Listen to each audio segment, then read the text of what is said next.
The firing stopped before I understood it had begun. Smoke hung in the corridor in a thin, orderly layer, already being pulled away by the station's ventilation system. My ears rang, not from volume, but from how abruptly everything had gone quiet. Clear, a human said. It wasn't loud, it wasn't urgent. It sounded like a box being checked. I stepped forward before I realized the group had already moved. 2 bodies lay against the corridor wall, collapsed at unnatural angles. I did not see the moment they fell. I had been watching the humans instead. Left side secured. Another voice, closer this time. Doors intact. Breach charge unnecessary. A human passed within arm's reach of me. Weapon low.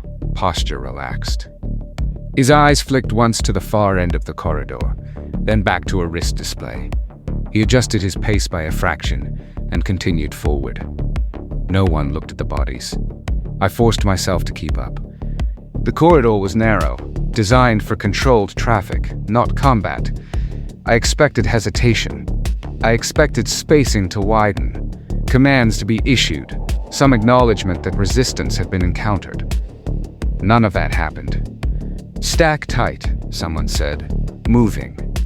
They flowed past the fallen forms without breaking formation. The human at the front raised a closed fist. The group slowed instantly. No verbal confirmation, no repeated signal. I stopped because they stopped. The lead human leaned just enough to see around the corner. His breathing never changed. Intersection clear, he said. Advance. That was all. They moved again. Immediately. Already transitioning into the next phase of something I had not been briefed on.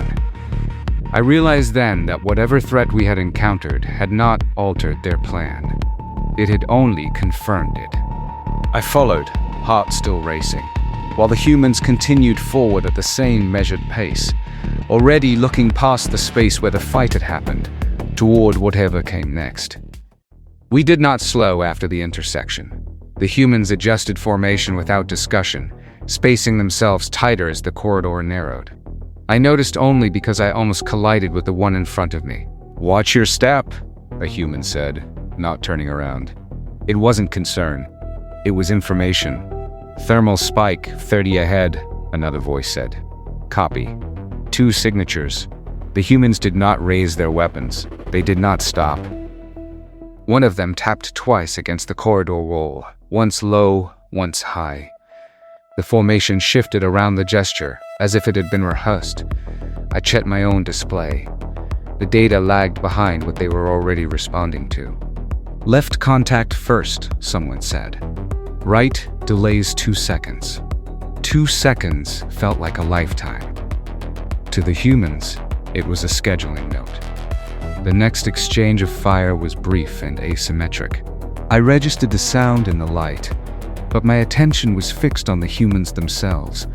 Their movements were small, efficient, almost economical. "Clear," came the call. Moving. No pause followed, no reassessment. They stepped over debris and bodies alike with the same careful indifference, already speaking about the next junction.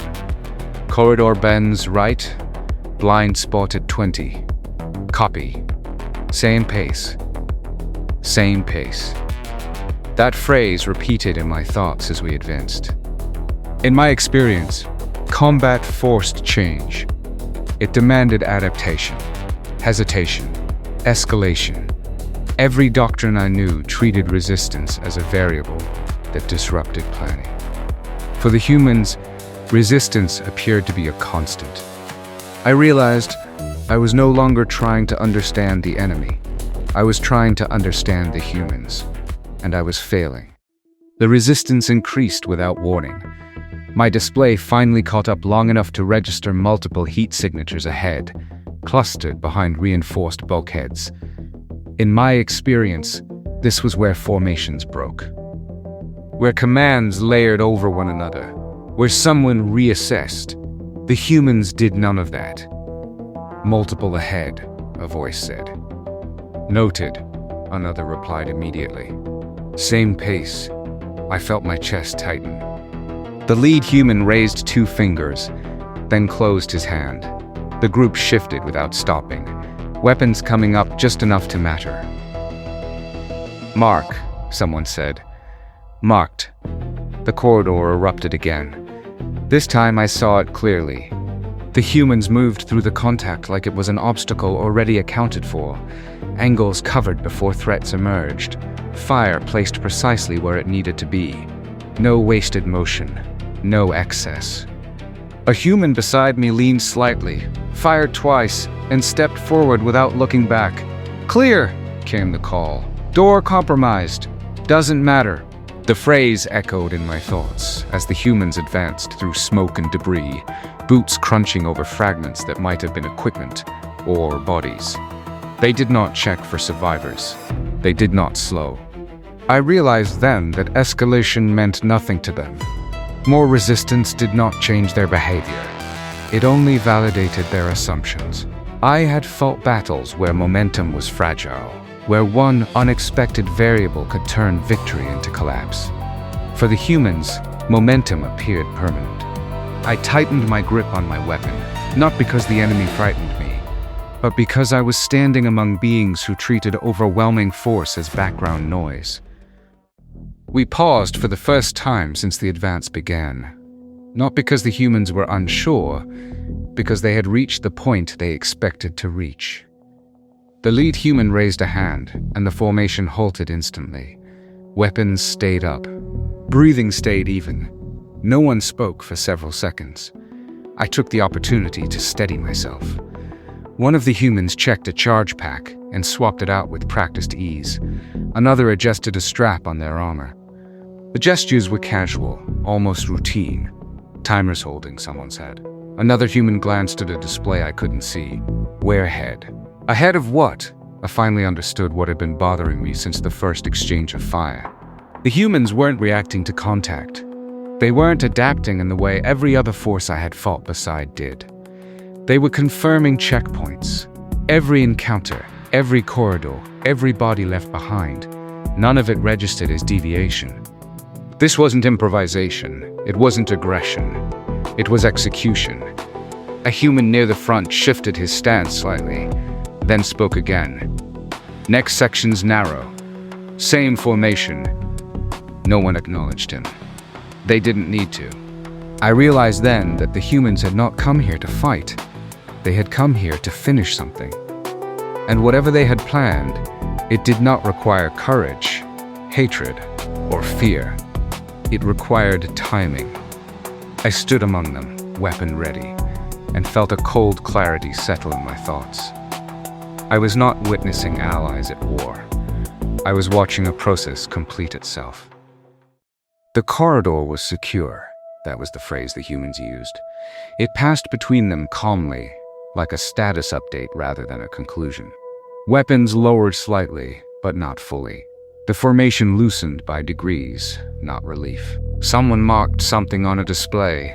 Another human stepped aside to allow a small machine to roll forward and begin its work. No one looked back the way we had come.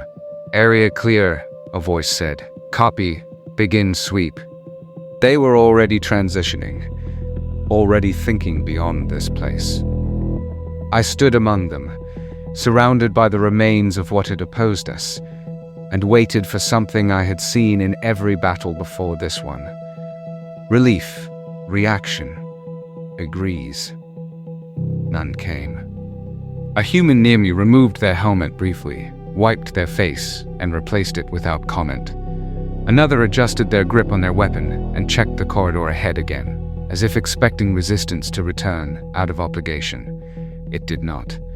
"Next team's on schedule," someone said. "Good," came the reply. "Let's not slow them down." Slow them down. That was when it settled fully. The humans did not measure success by survival, or dominance, or fear instilled. They measured it by adherence, to time, to sequence, to outcome. The fight was over because it had reached the point where it was supposed to end. Nothing more. As they moved out, one by one, I realized I had never once heard them speak of the enemy as anything other than terrain. Something to be passed through. I followed at a distance, my steps quieter now, my thoughts heavier.